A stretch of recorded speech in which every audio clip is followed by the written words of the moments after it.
Hello students, welcome to the Dabhan Learners channel. This is the part 4 of the lecture of chapter 4, Measurement of National Income Macroeconomics. So in part 3, we have learned the theory of income method macroeconomics. So now we will do some income method numericals. So first question is on the screen.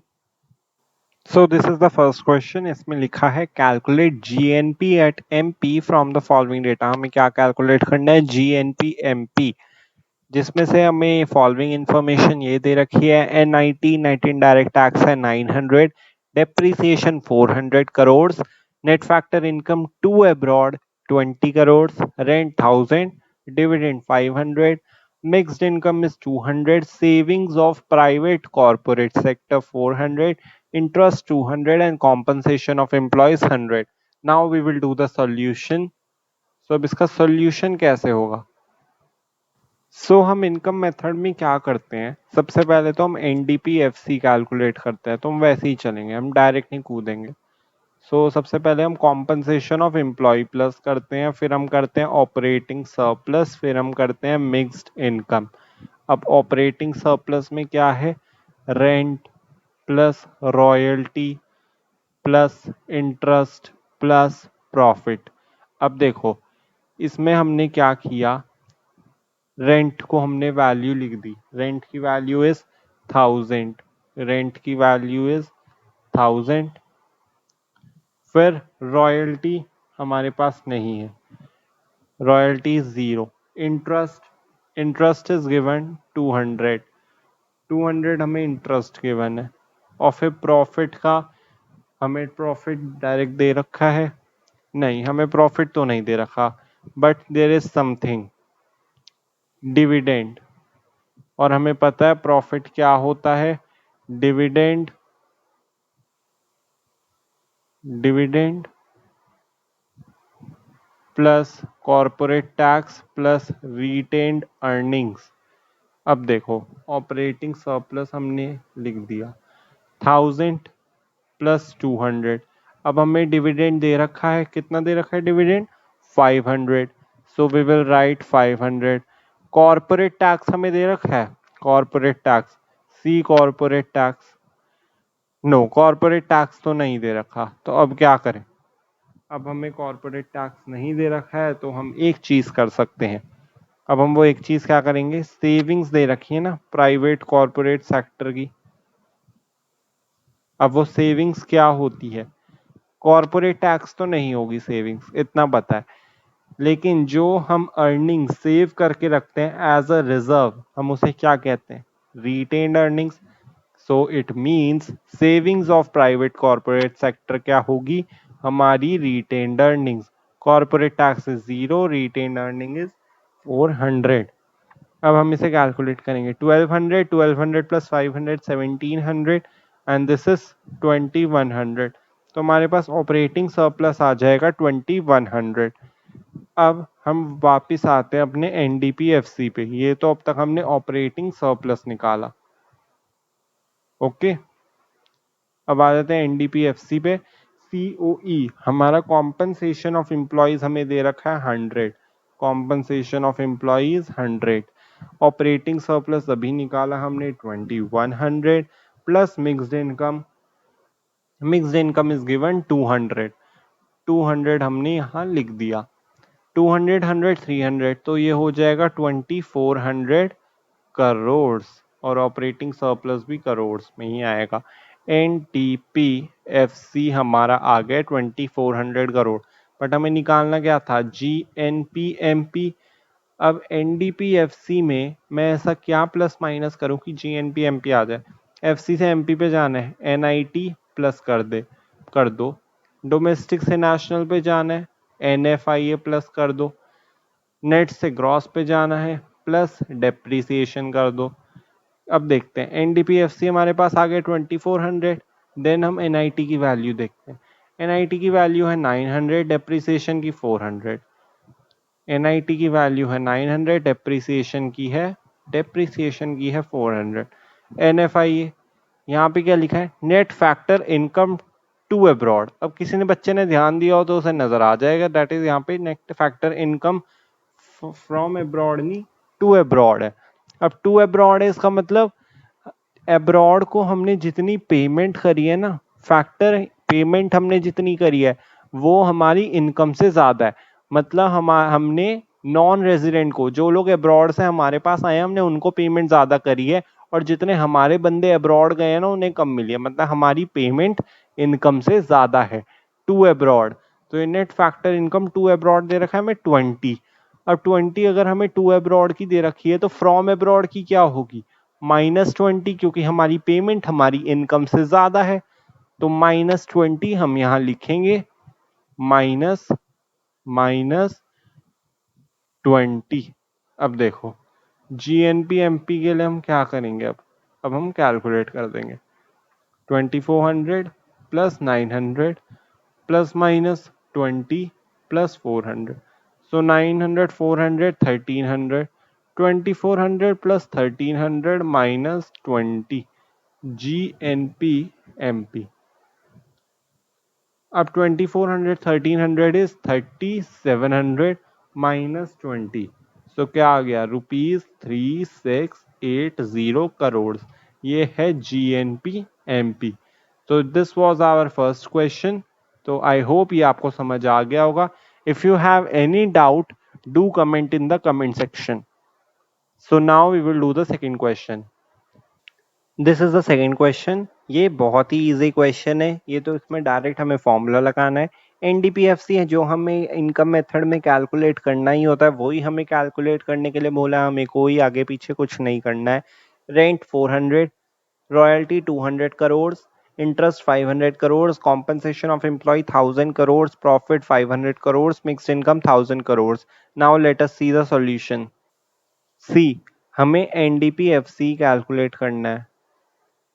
उसके अंदर हम क्या करते हैं, सबसे पहले तो हम कॉम्पनसेशन ऑफ एम्प्लॉय प्लस करते हैं, फिर उसमें हम रेंट प्लस करते हैं, रॉयल्टी प्लस करते हैं, हम ऑपरेटिंग सरप्लस लिख देते हैं वैसे डायरेक्ट, बट इसमें ऑपरेटिंग सरप्लस तो हमें दे नहीं रखा, तो हम ऐसे अलग अलग भी लिख सकते हैं। इंटरेस्ट प्लस करते हैं, प्रॉफिट प्लस करते हैं, फिर मिक्स्ड इनकम। अब हम क्या करेंगे, इसमें लिख देंगे अपनी अपनी वैल्यूज जिसकी जौन सी है। कॉम्पनसेशन ऑफ एम्प्लॉयज की कितनी है, 1000। Rent, rent is 400, royalty is 200, 200 ये रहा। इंटरेस्ट इज 500 एंड प्रॉफिट भी 500 है। इंटरेस्ट भी 500 है, फिर प्रॉफिट भी 500 है, और मिक्स्ड इनकम 1000 है। Mixed income 1000। Now 2000, 2400, 2600, 2600 plus 1000 NDPFC. सो एनडीपीएफसी हमारा क्या आया, फिर हमारा एनडीपीएफसी आया 3600 करोड़। तो ये हमारा आ गया NDPFC. So this was the very easy question और बेसिक क्वेश्चन। आई होप ये तो बहुत अच्छे से आपको क्लियर हुआ होगा। So let's see the third question. Now question third. इस क्वेश्चन में हमें डायरेक्ट दे रखा है तो कि तुम्हें नेशनल इनकम निकालनी है। नेशनल इनकम निकालनी है मतलब तुम्हें क्या निकालना है, एनएनपीएफसी। अब first is compensation of employee. देखो यहाँ पे चीज अरब में दे रखे, रुपीज में नहीं है, तो इस बात का ध्यान रखना है। कॉम्पनसेशन ऑफ एम्प्लॉय दे रखा है 13300 अरब। वेजेस इन काइंड 200 अरब। अब कुछ बच्चों के दिमाग में आ रहा होगा कि सर यहाँ पे कॉम्पनसेशन ऑफ एम्प्लॉयज लिखा हुआ है और उसी के जस्ट नीचे वेजेस इन काइंड लिखा हुआ है, इसका मतलब 13300 प्लस 200, 13500 हो जाएगा हमारा टोटल कॉम्पनसेशन ऑफ एम्प्लॉय। आधे बच्चों के दिमाग में ये आ रहा होगा, और आधे बच्चों के दिमाग में ये आ रहा होगा कि सर कॉम्पनसेशन ऑफ एम्प्लॉय में तो तीनों चीजें मिली होती है, wages and salary in cash में ले लो, चाहे वेजेस और सैलरी इन काइंड में ले लो, और चाहे employer contribution to social security scheme ले लो। ये तीनों चीजें सीओई में आती है, तो already wages in kind included ही होगा। बट कुछ कह रहे हैं कि नहीं, वेजेस इन काइंड शायद छूट गया हो, तो वो हमें इंक्लूड करना हो। तो let's we will see in solution. Indirect taxes देखो 3800 अरब दे रखा है। Gross domestic fixed capital formation, अब ये कुछ नई चीज आई। चलो देखेंगे इसे भी। 6200 अरब, ऑपरेटिंग सरप्लस 5000 अरब, mixed income of self employed 16100 crore, net factor income from abroad 300 अरब, नेट एक्सपोर्ट 100 अरब, वो भी माइनस में। इसका मतलब तो इम्पोर्ट ही ज्यादा हुए हैं, एक्सपोर्ट तो हुए नहीं। और नेट एक्सपोर्ट होता क्या हमें तो ये भी नहीं पता, तुक्के मारे जा रहे हैं कब से। तो अभी जो जो चीज़ हमें नहीं पता ना उसे रहने दो, पहले हम सॉल्यूशन करना शुरू करते हैं। जो आता है पहले उतना तो कर दें। सो सॉल्यूशन हम कैसे निकालते हैं सॉल्यूशन? एनडीपीएफसी को कैलकुलेट करके। कैसे कैलकुलेट करेंगे? सबसे पहले तो हम कॉम्पनसेशन ऑफ एम्प्लॉय प्लस करते हैं। क्या इसमें कॉम्पनसेशन ऑफ एम्प्लॉय है? हाँ चलो वो तो है। ऑपरेटिंग सरप्लस है? हाँ ऑपरेटिंग सरप्लस भी है। फिर फिर क्या मिक्स्ड इनकम है? हाँ मिक्स्ड इनकम भी है, ये रहा मिक्स्ड इनकम भी है। अब क्या करें? बस फॉर्मूला खत्म, लिख दो जो जो आंसर है, वैल्यूज है। NDPFC is equal to compensation of employ की वैल्यू देखो 13300। सर 200 को इंक्लूड करना है या नहीं ये तो बता के जाओ। मैं बता रहा हूँ 200 जितने बच्चे सोच रहे हैं ना इंक्लूड होगा, वो सारे गलत हैं। क्योंकि कॉम्पनसेशन ऑफ एम्प्लॉयज में ऑलरेडी वेजेस इन काइंड की वैल्यू इंक्लूड होगी। जो ये 13300 दे रखा है ना उसमें ऑलरेडी ये 200 इंक्लूडेड है। क्योंकि आधी चीजें कंफ्यूजन के लिए दी होती हैं कि यहाँ पे कॉम्पनसेशन ऑफ एम्प्लॉय हमें दे रखा है, उसी के नीचे वेजेस इन काइंड है, तो बच्चे ये भी इंक्लूड कर दे, लेकिन ये गलत हो जाएगा। लाइक अगर मैं प्रॉफिट की बात करूं, प्रॉफिट के अंदर भी तीन चीजें होती है, कॉर्पोरेट टैक्स, डिविडेंड और रिटेन अर्निंग। अब एक जगह मैं लिख दूं प्रॉफिट 500 और उसी के नीचे मैं लिख दूं रिटेन अर्निंग 400, तो कुछ बच्चे क्या 400 अलग से इंक्लूड करेंगे? नहीं, प्रॉफिट में रिटेन अर्निंग ऑलरेडी इंक्लूडेड होगा ही।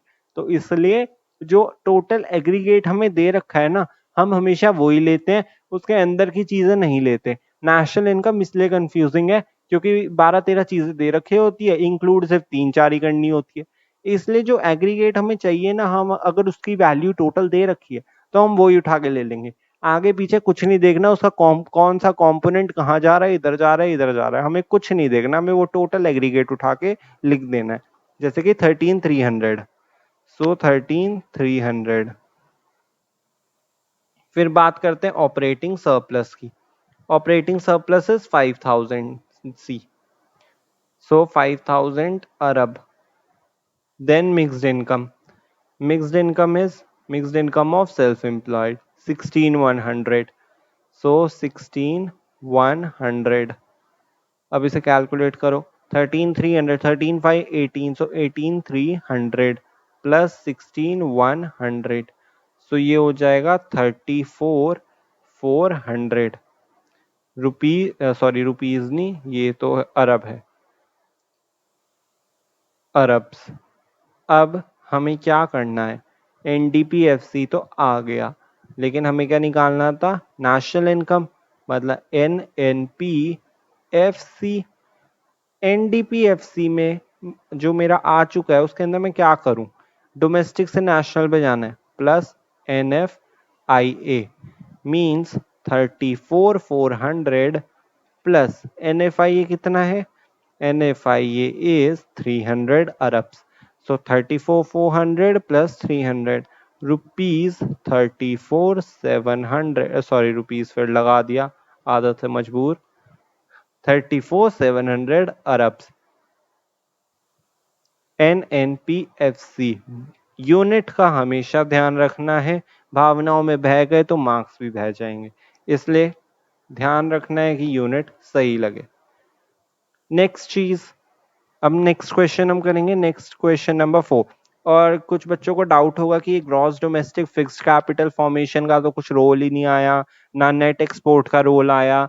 तो ये सारे जो पार्ट हैं ये है एक्सपेंडिचर मेथड में जो यूज आएंगे। जनरली जब आप सारे मेथड्स कर लेते हो ना, प्रैक्टिस कर लेते हो, तो एग्जाम में आपसे पूछते हैं कैलकुलेट दिस एग्रीगेट, कोई भी एग्रीगेट दे देंगे, जीएनपी एमपी, जीडीपी एमपी, आपको कोई भी दे देंगे और बोल देंगे कि इसे इनकम मेथड से भी कैलकुलेट करो और एक्सपेंडिचर मेथड से भी कैलकुलेट करो, और उसे चेक करने का भी एक मीनिंग होता है क्योंकि दोनों के आंसर आते भी सेम है, तो आपको पता चल जाता है कि दोनों मेथड आपने सही लगाए या नहीं लगाए, पर आपको दोनों मेथड से कैलकुलेट करना पड़ता है। तो अभी आपको एक ही मेथड से कैलकुलेट करना है, that is income method. Now we will do question number 4। Let's see. Now in fourth question, इसमें हमें नेशनल इनकम ही कैलकुलेट करना है। कॉम्पनसेशन ऑफ एम्प्लॉय 800 करोड़ से रखा है, rent 200 crore, wages and salaries 750 crore, और नेट एक्सपोर्ट फिर आ गया -30 करोड़। नेट एक्सपोर्ट तो अभी हमारे कुछ आएगा नहीं काम, तो ऐसा तो पहले काट दो। Net factor income from abroad -20 है, profit is 300 crore, interest is 100 crore, depreciation is 50 crore. अब सॉल्यूशन में देखो, फिर हमारे पास वेजेस एंड सैलरीज दे रखा है, अब कॉम्पनसेशन ऑफ एम्प्लॉयज भी दे रखा है, क्या करूं सर? वेजेस एंड सैलरी दोबारा प्लस कर दो, पूरा क्वेश्चन गलत। सिर्फ क्या करना है, कॉम्पनसेशन ऑफ एम्प्लॉय ही उठाना है। सो अब हम यहाँ पे सॉल्यूशन करेंगे। NDPFC is equal to compensation of employee plus operating surplus plus mixed income। Compensation of employee कितना दे रखा है हमें? 800 करोड़।